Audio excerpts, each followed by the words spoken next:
आज का जो वीडियो हम वो थोड़ा एयर पॉल्यूशन का वो टॉपिक उठा रहे हैं। एयर पॉल्यूशन का हम कंप्लीटली बात नहीं करेंगे, हम एयर पॉल्यूशन का एक छोटा सा टॉपिक उठा रहे हैं कि दिवाली के जो फायर क्रैकर्स चलाते हैं, जो पटाखे चलाते हैं, क्या उससे एयर पॉल्यूशन होता है कि नहीं होता है। सबसे पहले जवाब तो हम बोल देंगे कि हाँ होता है। ऐसा हम बिल्कुल नहीं बोलेंगे कि बिल्कुल भी नहीं होता। लेकिन जो हम बात करेंगे वो हम ये बात करेंगे क्या एयर पॉल्यूशन सिर्फ और सिर्फ पटाखे की वजह से होता है। अक्सर ये सबसे ज़्यादा क्रिटिसिज्म लगते हैं दिवाली को कि एयर पॉल्यूशन होता है, या फिर हमें दिखाई भी देता है जो स्मॉग होता है कि कैसे दिवाली जो है, दिवाली पे पटाखे चलाने की वजह से एयर पॉल्यूशन बढ़ जाता है। लेकिन हम पैरामीटर्स पे बात भी करेंगे कि जो एग्जैक्ट चीज़ें होती है एयर पॉल्यूशन की वजह से वो होती क्या है। क्योंकि दिवाली के टाइम पे हम ये देखते हैं कि जब भी पटाखे चलाए जाते हैं या दिवाली के मौसम में, दिवाली के सीज़न में सबसे ज़्यादा इन्वायरमेंटलिस्ट, जिन्हें मैं कहूँगा फेक इन्वायरमेंटलिस्ट आ जाते हैं और ये बोलते हैं कि पटाखे मत जलाओ, दिवाली पे पॉल्यूशन होगा। लेकिन ये इन्वायरमेंटलिस्ट तब नहीं दिखाई दिए थे जब अभी गोवा में प्रोटेस्ट चल रहा है, या पिछले साल जब आरे के जंगल काटे गए थे, या फिर डिफरेंट जो चीज़ें होती हैं। ये इन्वायरमेंटलिस्ट तब नहीं आते, ये इन्फ्लुएंसर तब नहीं आते, ये सिर्फ और सिर्फ दिवाली के वक्त ही आते कि क्या सिर्फ और सिर्फ पटाखे ना जलाए। अगर हम मान लीजिए पूरे देश में दिवाली के दिन के लिए पटाखे बैन कर दें तो क्या फ़र्क पड़ेगा? क्या एयर पॉल्यूशन कम हो जाएगा या एयर पॉल्यूशन ख़त्म हो जाएगा? ऐसा तो खैर कुछ भी नहीं होगा। लास्ट ईयर की अगर हम बात करें तो दिवाली में पटाखों को बैन कर दिया गया। पटाखों के कई एरियाज़ में दिल्ली के अंदर पटाखों पे पाबंदी लगी, जिसके कारण पटाखे नहीं जलाए गए थे और पुलिस की पेट्रोलिंग की वजह से पटाखे नहीं जलाए गए थे। रिजल्ट निकल के आया था वो ये था कि जो दिवाली वाली रात थी उधर 30% पॉल्यूशन कम था। मतलब 30% पॉल्यूशन कम था एक नॉर्मल नाइट से। तो अगर ये हम पूरे साल के लिए इम्प्लीमेंट कर दें तो पॉल्यूशन की प्रॉब्लम ख़त्म हो जाएगी। दूसरा जो सबसे बड़ा फैक्टर मैं बोलना चाहूँगा कि जो पॉल्यूशन होता है वो क्या सर्दियों में ही होता है।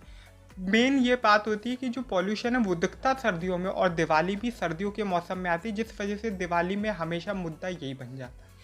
पॉल्यूशन गर्मियों में भी होता है। रीज़न ये होता है गर्मियों में हवा गर्म होती है, टेम्परेचर गर्म होता है, जिसकी वजह से जितना भी पॉल्यूशन होता है वो ऊपर चला जाता है। लेकिन सर्दियों में टेम्परेचर कम होने की वजह से जो जितने भी पार्टिकल्स होते हैं वो सब नीचे रहते हैं, जिस वजह से आपको दिखता है।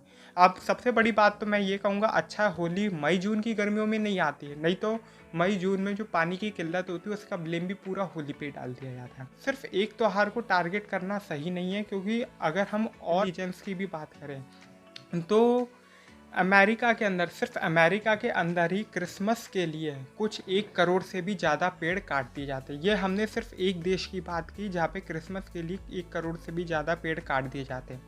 दूसरा जो हम बात करते हैं कि एक छोटा सा देश लेते हैं पाकिस्तान, हम पड़ोसी मुल्क है, उसमें भी अगर हम बात करें एक त्यौहार के नाम पे, मैं त्यौहार का नाम नहीं लूँगा, किसी भी धर्म की बात करें तो धर्म में जो सबसे बड़ा पाप बोला गया या सबसे गलत चीज़ बोली गई है वो किसी की जान लेना, और 1 करोड़ से ज़्यादा जानवरों की बलि चढ़ा दी जाती है सिर्फ एक छोटे से देश में। अब पूरी दुनिया में हम बात करें तो आंकड़ा पता नहीं कितना जाएगा। कुर्बानी का मतलब ये होता है कि अपनी प्रिय चीज़ या किसी कुर्बान कर देता, मतलब किसी को दे देना।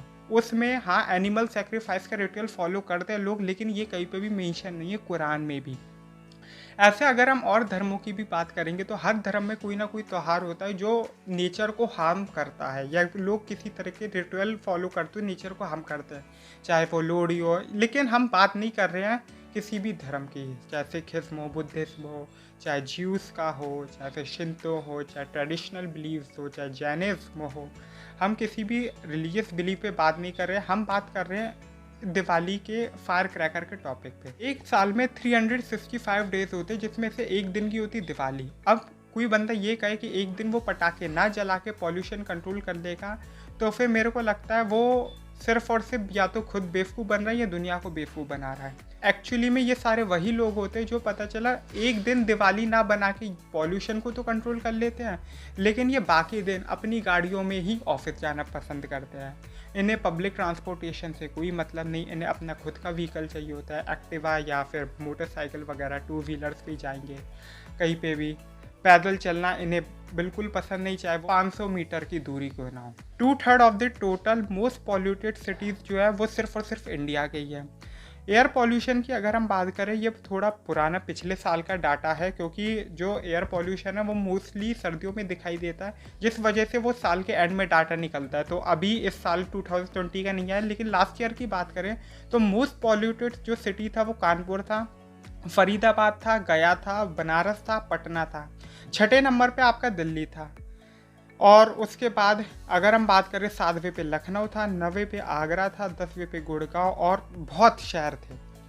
लेकिन फिर भी सबसे ज़्यादा मीडिया जो टारगेट करता है वो दिल्ली को करता है। एक्चुअली में अगर हम बात करें तो Delhi is not the most polluted city in India, मतलब वो इंडिया का सबसे मोस्ट पॉल्यूटेड सिटी है भी नहीं। फिर भी ऐसा शायद से हम पॉलिटिकल रीज़न समझ सकते हैं, क्योंकि मीडिया के जो फ्रेंड्स हैं, या फिर हम कहें मीडिया, गोदी मीडिया मोस्टली लोग कहते हैं, उनकी जो गवर्नमेंट है जिन जिन राज्यों में, एक्चुअली में गाज़ियाबाद या फरीदाबाद बोले जाते हैं मोस्ट पॉल्यूटेड में, लेकिन फिर भी उनका नाम इसलिए शायद से नहीं लिया जाता क्योंकि हरियाणा और उत्तर प्रदेश में शायद से इन्हीं की सरकार है। एट प्रेजेंट में भी अगर हम बात करें तो बहुत से शहरों में, बहुत से राज्यों में और इवन मेरे सिटी में भी पटाखों पे पाबंदी लग चुकी है। लेकिन 2 दिन पहले जब इलेक्शन का रिजल्ट आया था, तब हमने देखा था कि नेताओं ने खूब पटाखे चलाए। तो मतलब कायदे कानून क्या सिर्फ आम आदमी के लिए होते हैं? जैसे कि मैंने अभी आपको लास्ट ईयर का डाटा दिखा, लेकिन अब ये जो डाटा है एक्चुअली में ये कोई विकीपीडिया या किसी मीडिया सोर्सेज से नहीं, क्योंकि ये साल का डाटा नहीं, ये मिड का है। तो इसमें फर्स्ट नंबर पे मैसिडोनिया का कोई शहर है, सेकंड पे अफगानिस्तान है। ये अच्छी बात है कि इंडिया अभी तो नहीं है, लेकिन हम लोग चौथे नंबर पे फरीदाबाद, जैसे मैंने कही थी, और 5वें पे गाज़ियाबाद, एक हरियाणा का, फिर उत्तर प्रदेश का। और गवर्नमेंट केजरीवाल की तो नहीं है इन शहरों में। उसके बाद 10वें पे नोएडा, उसके बाद 13वें पे गुड़गांव, और दिल्ली आता है 15वें नंबर पे। और ये बहुत बड़ी बात है कि दिल्ली जो कभी टॉप 1 पे भी था, आज वो 15 नंबर पे चल रहा है।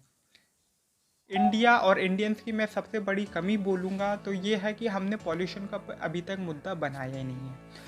पॉल्यूशन को हमने मुद्दा, मैं नहीं जानता क्यों नहीं बनाया, लेकिन सिर्फ और सिर्फ एक ही गवर्नमेंट है, दिल्ली गवर्नमेंट, जो पॉल्यूशन को एक मुद्दा मानती है। सिर्फ और सिर्फ दिल्ली के अंदर ही आपको ऐसे टावर्स मिलेंगे जो पॉल्यूशन को फिल्टर करते हैं। एयर पॉल्यूशन से सबसे ज़्यादा जो फ़र्क किन चीज़ों पे पड़ता है, तो वो ये देखा गया है कि सबसे ज़्यादा जो फ़र्क पड़ता है वो हमारे अस्थमा, टीवी, लंग इन्फेक्शन पे होता है। फिर जनरल हेल्थ प्रॉब्लम्स कह सकते हैं, स्किन इन्फेक्शन और आई इन्फेक्शन।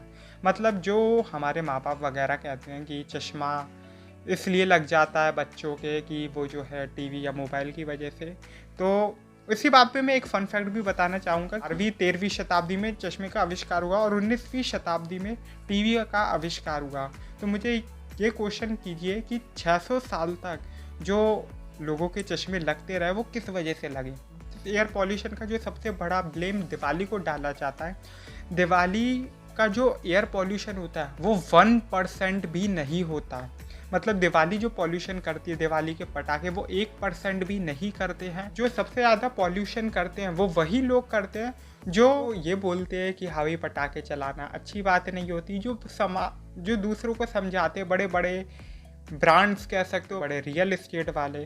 क्योंकि 45% मतलब लगभग आधा पॉल्यूशन इंडिया के अंदर वो सिर्फ और सिर्फ ये रियल एस्टेट वाले करते हैं, ये बिल्डर्स करते हैं, कंस्ट्रक्शन में होता है। उसके बाद जो दूसरा सबसे बड़ा रीज़न है वेस्ट बर्निंग, मतलब कूड़ा जला के।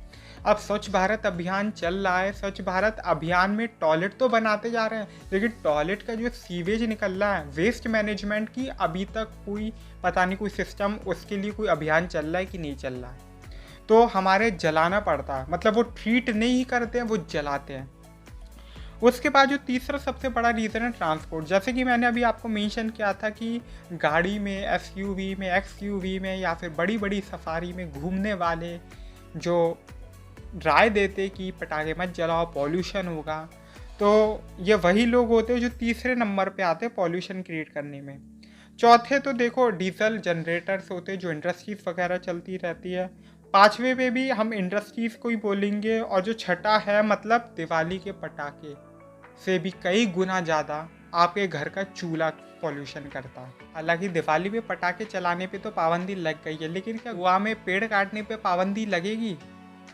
ये क्वेश्चन कीजिए अपनी गवर्नमेंट से, क्योंकि मेरा मानना ये है कि अगर कोई पटाखे ना जला के तो वो कुछ एहसान नहीं कर रहा है। लेकिन अगर कोई बंदा पटाखे चलाता है और उसके बाद वो 4 पेड़ भी लगा देता दिवाली पे, तो वो उसका एक बहुत अमूल्य योगदान है पॉल्यूशन को कंट्रोल करने में। तो मैं तो यही कहूँगा, पटाखे नहीं जलाना, मत जलाओ, और अगर जलाना है तो खूब जलाओ। लेकिन मैं दोनों लोगों से एक बात कहूँगा, मैंने पिछले साल भी दिवाली के वक्त वीडियो में कहा था कि प्लीज़ पेड़ ज़रूर लगाएं, तो मैं अभी भी कहूँगा पेड़ ज़रूर लगाएं। अगर आप मेरी बात से सेटिस्फाइड है तो लाइक करो, नहीं हो तो भी लाइक करो, कमेंट करो, और उम्मीद ये करना कि पेड़ लगाओ यार, क्योंकि पेड़ ही कुछ ना कुछ कर सकता है। क्योंकि मुझे तो नहीं लगता कि गवर्नमेंट अभी इंटरेस्टेड है पॉल्यूशन टावर लगाने के लिए, और इवन वो पेड़ लगाने के लिए भी। तो आप ही लोगों पे डिपेंड करता है, क्योंकि हमसे ही हो। तब तक के लिए बाय बाय।